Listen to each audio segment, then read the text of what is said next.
Hello guys, today we are looking at the story of a boy named Yannick Gruner, a boy in a book called Prisoner B3087.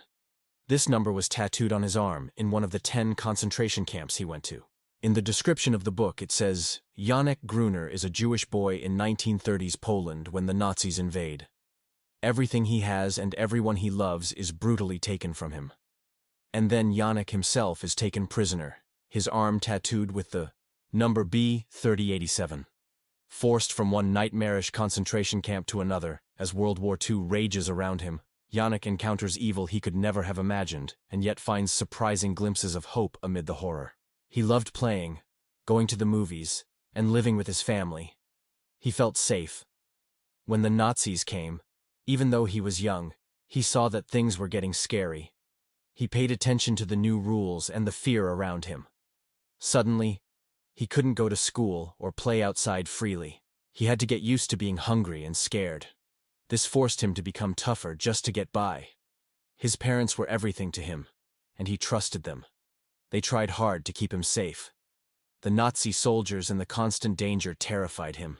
But he also learned to be quiet, to hide, and to do what he had to do to survive. Often because his parents told him to. The happy, carefree part of his life ended very quickly. He saw and experienced terrible things that no child should. Basically, Yannick starts as a normal boy whose happy life is turned upside down by the war. He's forced to learn how to survive in a dangerous and frightening new world, relying on his family and finding strength he didn't know he had. The main problem is that the Nazi soldiers have taken over and are making life terrible and dangerous for Yannick and other Jewish people. He can't do normal kid things like go to school or the movies anymore because the Nazis made new, unfair rules against Jewish people. He and his family are forced to leave their home and live in a tiny, crowded, walled-off area called the ghetto. He's scared of the soldiers and the bad things they do, like hurting people or taking them away.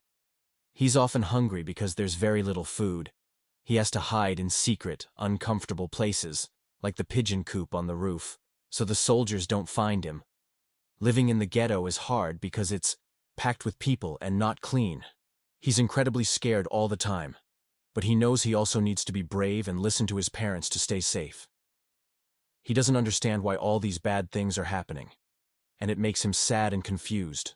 His happy childhood is gone. Sometimes he might hope things get better, but other times he might feel like there's no hope left.